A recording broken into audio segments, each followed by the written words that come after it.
नमस्कार दोस्तों, मैं सुवीर सिंह और आपका फिर से स्वागत करता हूं हमारी ऑनलाइन क्लासेस में। देखिए आरएसी में हमने पहला चैप्टर जो इससे पहले कंप्लीट कर चुके थे, जिसमें हम पढ़ चुके थे आपका कंडेंसर के बारे में, ऑपरेटर के बारे में। अब जो हमने नया चैप्टर आपका आज है साइकोमेट्रिक। तो साइकोमेट्रिक में कुछ पॉइंट आपको जो दिख रहे हैं कि इसमें to understand the psychrometric property, to understand the psychrometry chart, to understand the psychrometry process और इसके working principle of air washer. तो देखिए जो चैप्टर 7 है इसमें हम इनकी प्रॉपर्टी के बारे में थोड़ा समझेंगे कि क्या होता है साइकोमेट्री। तो देखिए साइकोमेट्री जो मेन ये आपकी एक साइंस है जिसमें हम एयर के प्रॉपर्टी के बारे में अध्ययन करते हैं। जब हम एयर कंडीशनिंग करते हैं तो हवा की प्रॉपर्टी को हम चेंज कर देते हैं, यानी कि जैसे कि उसके जो एनवायरनमेंट में कुछ ना कुछ चेंजेज आते हैं। तो वो चेंजेज को हम कैसे पता लगाएंगे, क्या क्या उसमें चेंज हुए हैं, वो सभी प्रॉपर्टी हम साइकोमेट्री में देखते हैं। यानी कि जो स्टडी हमारी होती है इन चीज़ों की, वो हमारी साइकोमेट्री की होती है। इसको हम शॉर्ट फॉर्म में कह सकते हैं स्टडी ऑफ द मॉइस्चर। जो मॉइस्चर की स्टडी है वो हमारी साइकोमेट्री कहलाती है। इसमें हम देखिए क्या करते हैं, जो आर्द्र वायु होती है, मॉइस्चर एयर होती है, उसके गुणों का अध्ययन करते हैं कि क्या क्या उसमें चेंजेज आए हैं। क्योंकि जब एयर कंडीशनिंग के बाद में क्या होता है, पैरामीटर्स हमारे चेंज हो जाते हैं, प्रॉपर्टी हमारी चेंज हो जाती है। तो क्या क्या चीज़ें चेंज होती हैं, थोड़ा उनके बारे में हम देखते हैं। देखिए कुछ पॉइंट जो मैं आपको बता रहा हूँ कि जैसे कि dry bulb temperature, wet air bulb temperature, dew point temperature, specific humidity, और इनको जैसे हिंदी में कह लीजिए कि शुष्क वायु आपकी हो गई, आर्द्र वायु हो गई, आर्द्रता हो गया, जो आपकी सापेक्ष आर्द्रता हो गई, ये सभी चीज़ें हमारी चेंज होते हैं। एंथैल्पी हो गया, स्पेसिफिक जो आपका मॉइस्चराइजेशन हो रहा है वो हो गया। तो ये चीज़ें हमारी चेंज हो रही हैं, जो ह्यूमिडिटी हमारी चेंज हो रही है। तो उनको वन बाय वन करके हम एक थोड़ा समझेंगे कि क्या होता है। तो सबसे पहले हम देखते हैं कि हमारा शुष्क वायु, शुष्क वायु क्या होता है। शुष्क वायु यानी कि जिस वायु जिसमें हमारे वाटर के पार्टिकल्स ना हो, वो हमारी शुष्क वायु कहलाती है, ड्राई एयर जिसको बोलते हैं। तो जैसे कि आप फिगर में देख रहे हो कि एटमॉस्फेयर में हमारे कई सारी चीज़ें दे रखी हैं। एटमॉस्फेयर में हमारा मिक्सचर दिया हुआ है, जो परमानेंट गैसेस हैं N2O2, आर्गन H2, और आपके डस्ट पार्टिकल दे रखे हुए हैं, वाटर वेपर दे रखा है। तो इनको हम फिल्टर करेंगे प्रोसेस के थ्रू। तो क्या होगा कि जो चीज़ें हैं, जैसे आपके गैसेस हैं परमानेंट, वो और वाटर वेपर को अलग कर दिया, तो मुझे जो एटमॉस्फेरिक एयर से अब क्या मिला है, मॉइस्चर मिली है। अब उसमें वाटर वेपर मौजूद नहीं है, तो ये हमारी शुष्क एयर होगी। ठीक है। आर्द्र एयर यानी कि मॉइस्चर क्या होगी। देखिए मॉइस्चर क्या होती है, जिसमें हमारे वाटर वेपर के पार्टिकल होते हैं, वो हमारी मॉइस्चर कहलाती है, आर्द्र वायु कहलाती है। तो देखिए साइकोमेट्री को थोड़ा समझते हैं कि क्या है। तो इसमें देखिए लिखा है कि psychometry is a study of property of the mixture of dry air and water vapour. जो अभी बताया आपको कि इसमें आपकी स्टडी होती है हवा के प्रॉपर्टी के बारे में, हवा के गुणों के बारे में, उसमें जो एयर कंडीशनिंग के बाद में जो चेंजेस आ रहे हैं वो। तो अब जैसे दिया गया कि वाई स्टडी साइकोमेट्रिक, इसकी ज़रूरत क्यों है। देखिए मेन अभी जो मैंने आपको बताया कि एयर कंडीशनिंग के बाद में हमारे पैरामीटर चेंज हो जाते हैं, तो उन चेंजेस को जानने के लिए ही, हमको एनालाइज करने के लिए ही हमें साइकोमेट्री की ज़रूरत होती है, जिसको चार्ट आगे आपको पढ़ेंगे हम। नया चैप्टर जो आपका चैप्टर 8 है उसमें हम इसके बारे में जानेंगे। देखिए इंपॉर्टेंट पॉइंट जो मैंने अभी बताए थे कि आपके ड्राई बल्ब टेम्परेचर हो गया, वेट बल्ब टेम्परेचर हो गया, यानी कि इसको हिंदी में कहेंगे कि शुष्क बल्ब तापमान, आर्द्र बल्ब तापमान और ड्यू पॉइंट टेम्परेचर दो रखा है, यानी कि औस बिंदु तापमान इसको बोलते हैं। ह्यूमिडिटी रेशियो जो दिया हुआ है, रिलेटिव ह्यूमिडिटी यानी कि विशिष्ट आर्द्रता आपकी, और स्पेसिफिक विशिष्ट वॉल्यूम क्या होता है, एंथैल्पी क्या होती है, ये चीज़ों के बारे में हम थोड़ा देखेंगे।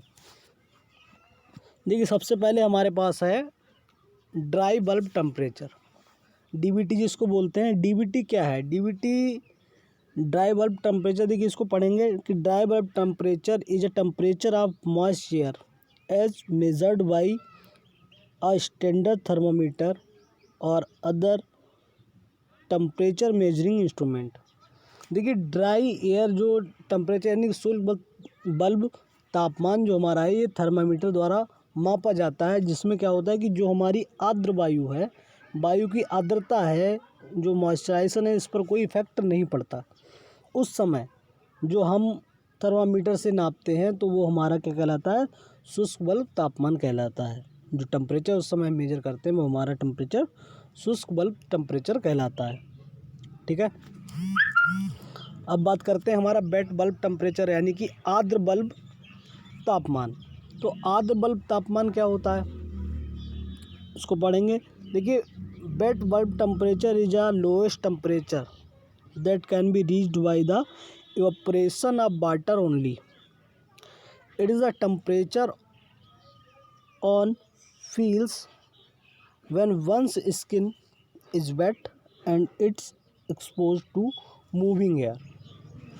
तो इसको थोड़ा हिंदी में समझते हैं कि जो हमारा आर्द्र बल्ब टेम्परेचर है, ये वायु का तापमान होता है जो हम थर्मामीटर के इसको भी नापते हैं, लेकिन इसमें क्या होता है कि हम एक गीले कपड़े से इसके पार्ट को ढक देते हैं जो वायु के संपर्क में होता है।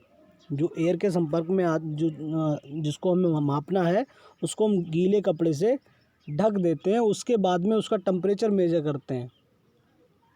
ठीक है, तो जब वो टेम्परेचर जो उस समय फाइंड आउट होता है वो हमारा वेट बल्ब टेम्परेचर होता है। अभी हमने बात किया था शुष्क बल्ब में, उसमें क्या होता है कि उस पर कोई भी आर्द्रता का इफेक्ट नहीं पड़ता, यानी कि मॉइस्चराइजेशन से कोई मतलब नहीं होता। इसमें क्या है कि जो हमारे एयर के संपर्क में आता है उस पोर्शन को यानी कि थर्मामीटर के, उसको हमें गीले कपड़े से ढक देते हैं, उसको उस पर घेर लगा देते हैं, जिससे कि अब उस समय जो होगा वो मॉइस्चर का, अब वाटर जो उस समय होगा तो वो ऊपर होगा, तब जाके उसका जो मेजर इस समय टेम्परेचर होगा तो वो हमारा वेट बल्ब टेम्परेचर है। जैसे आप फिगर में आप देख रहे हो कि इसमें वेट बल्ब टेम्परेचर नीचे वाले में दिखाया गया है।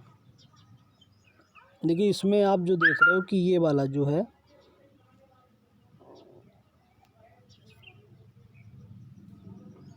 ये जो आप देख रहे हो इसमें क्या है, ये आपका वेट बल्ब है टेम्परेचर, और ऊपर वाला जो आपको दिया हुआ है वो ड्राई बल्ब है। तो ये क्या हो रहा है कि वो डायरेक्टली मेजर कर लिया जा रहा है, इसमें आपका उसको गीले कपड़े से लपेटने के बाद में मेजर कर रहे हैं, तब जो टेम्परेचर आ रहा है वो हमारा वेट बल्ब टेम्परेचर होगा। ठीक है,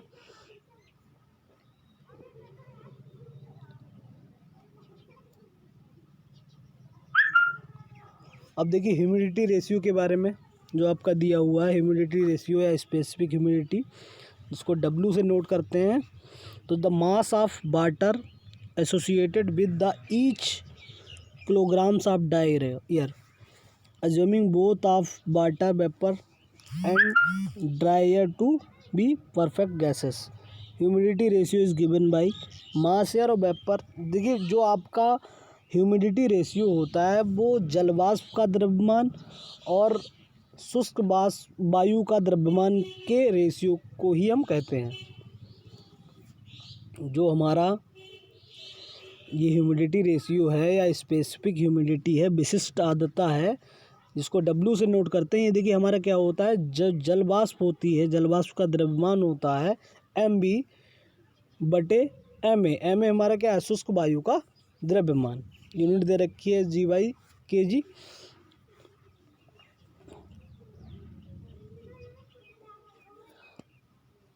ठीक है। ये हमको रिलेटिव ह्यूमिडिटी दे रखा है कि the amount of moisture that air hold relative to the maximum amount of moisture can hold at the same temperature। जो रिलेटिव ह्यूमिडिटी है, सापेक्ष ह्यूमिडिटी है, relative humidity is normally express as the percentage when 100% the air is saturated. तो इसको थोड़ा समझते हैं क्या होता है। ये जो सापेक्ष आर्द्रता होती है जिसको हम RS से नोट करते हैं और फाई से भी नोट करते हैं।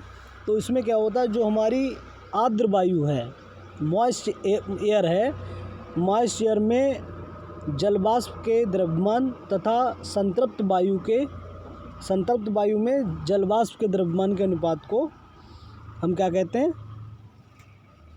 Relative humidity. यानी कि जो हमारा आर्द्र वायु यानी कि मॉइस्ट एयर है उसमें जो वाटर वेपर का द्रव्यमान है और संतृप्त सैचुरेटेड एयर है उसमें हमारा जो वाटर वेपर का द्रव्यमान है उसके रेशियो को हम क्या कहते हैं, रिलेटिव ह्यूमिडिटी। यानी कि phi = mv/ms। तो देखिए इसमें आप जो नीचे देख रहे होगे कि दिया गया है, ये कंटेंट दे रखे हैं, कैपेसिटी दे रखी है, रिलेटिव ह्यूमिडिटी दे रखी है। तो इसको थोड़ा समझते हैं। जैसे हमारे पास में 4 ग्लास दे रखे हैं, तो एक 6 लीटर का ग्लास जो पूरा भरा हुआ है, तो 6 लीटर का ग्लास भरा हुआ है, उसकी कैपेसिटी 6 लीटर है। तो यहाँ पे 6/6 × 100, तो 100% हमारी ह्यूमिडिटी निकल के आई।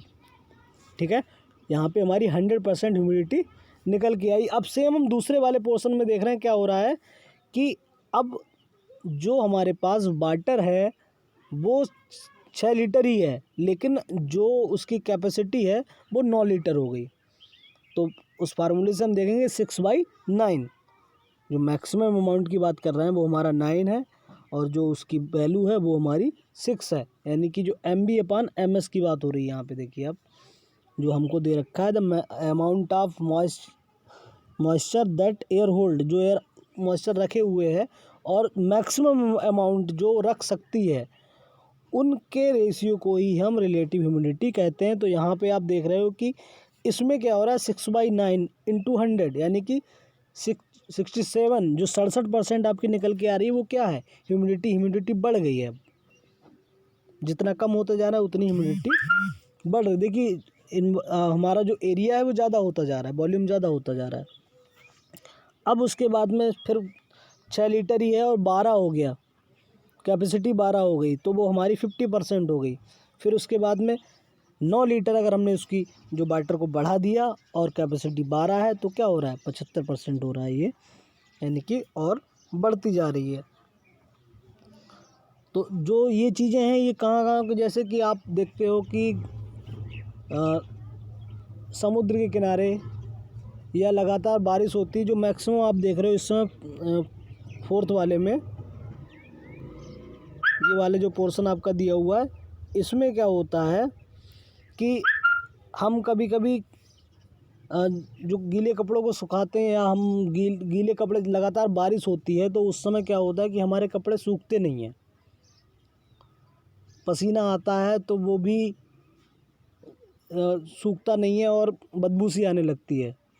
तो वो उस समय की बात ऐसा होता है कि जो एयर है, एयर में भी मैक्सिमम जो वाटर की कैपेसिटी वो फिल हो चुकी है, जिसको जितना ऑब्जर्व करना था वाटर वेपर को वो कर चुकी है।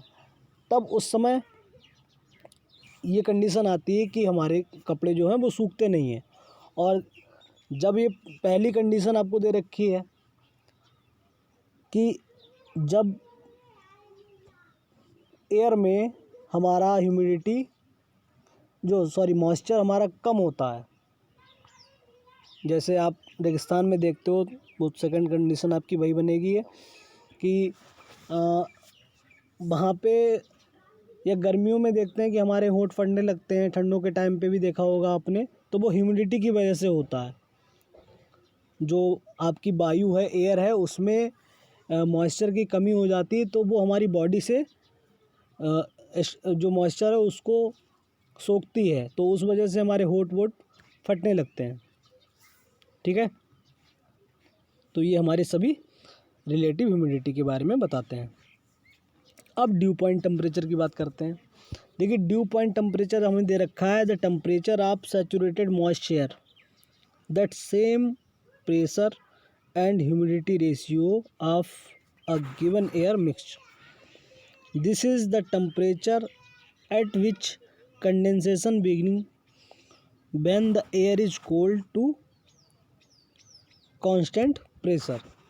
देखिए जैसे अभी हमने तीनों पॉइंट पढ़े थे, तो ये भी सेम वही है कि आप फिगर में देख रहे हो कि हमारा ड्राई एयर में दे रखा है, और फिर जैसे वेट एयर में बताया कि मैंने एक गीला कपड़ा लपेटा था। ड्यू पॉइंट टेम्परेचर क्या होता है? ड्यू पॉइंट टेम्परेचर ये भी आपका एयर का एक तापमान है जिसमें आपकी जो एयर होती है वो कंडेंस होने लगती है, यानी कि ठंडी होने लगती है, कूल्ड होने लगती है, और जो उसमें वाटर वेपर होते हैं उनका कंडेंसेशन होता है, जिससे कि हमारी एयर है वो शीतल हो जाती है, ठंडी हो जाती है। तो ये उस समय जो टेम्परेचर हम मेजर करते हैं वो हमारा ड्यू पॉइंट टेम्परेचर कहलाता है। ठीक है,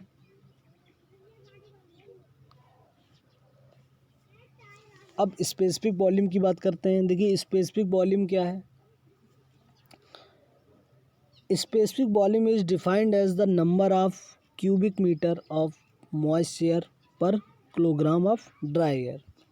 तो ये वॉल्यूम पर केजी ही हमारा क्या होता है? स्पेसिफिक वॉल्यूम में। डायरेक्टली इसको आप रोज ही रो इनवर्स दे रखा है, इसका अपोजिट स्पेसिफिक वेट। तो स्पेसिफिक वॉल्यूम हमारा क्या होता है? वॉल्यूम पर मास हमारा स्पेसिफिक वॉल्यूम होता है। ठीक है, इंथैल्पी के बारे में आपको पता ही कि इंथैल्पी की थोड़ी हम पढ़ चुके हैं पहले कि इसमें इंथैल्पी क्या है कि enthalpy of moisture is the sum of the enthalpy of dry air and enthalpy of the water vapour. जो लेटेंट हीट, सेंसिबल हीट और लेटेंट हीट जो छुपी हुई हीट है, उनका एडिशन ही हमारी जो टोटल होता है वो हीट जो आती है वो इंथैल्पी होती है। जैसे मैंने आपको एक क्लास में एग्जांपल बताया था कि वो मैक्सिमम हीट जो जनरेट हुई है किसी चीज़ से, वेस्टेज वाली भी और जो यूजफुल है वो, उनको मिला के वो हमारी इंथैल्पी होती है। ठीक है, तो जो सेंसिबल और हमारी लेटेंट हीट है वो हमारी इंथैल्पी होती है। ठीक है, आज के लिए जो हमारा चैप्टर 7 है इसमें लगभग मैंने कंप्लीट करा दिया है आपको, क्योंकि इसमें आपका थ्योरेटिकल है। 8 चैप्टर में आपका इससे चार्ट के रिलेटेड पूरा दिया हुआ है, क्या चार्ट होता है, कैसे इसके बारे में हम उसको समझेंगे, तो वो आपका नेक्स्ट चैप्टर में आपको बताएंगे, थोड़ा इसके बारे में और बताएंगे। ठीक है, आज के लिए इतना ही। लेकिन मैं कहूँगा कि सभी लोग जो हमारा आरोग्य सेतु ऐप है उसको डाउनलोड कर लें, जिससे कि कुछ बच्चों ने अभी डाउनलोड नहीं किया, उनकी अटेंडेंस नहीं हो पाई है। मैं चाहूँगा कि वो भी डाउनलोड कर लें और उनका अटेंडेंस मैं चढ़ा सकूँ। बाकी आप लोग जो भी वीडियो देखने के बाद में अपना अटेंडेंस हुआ करे क्लास की, वो कमेंट सेक्शन में मुझे डाल दिया करो अपने रोल नंबर के साथ में, जिससे कि मैं आपकी अटेंडेंस ले सकूं। ठीक है, थैंक यू क्लास।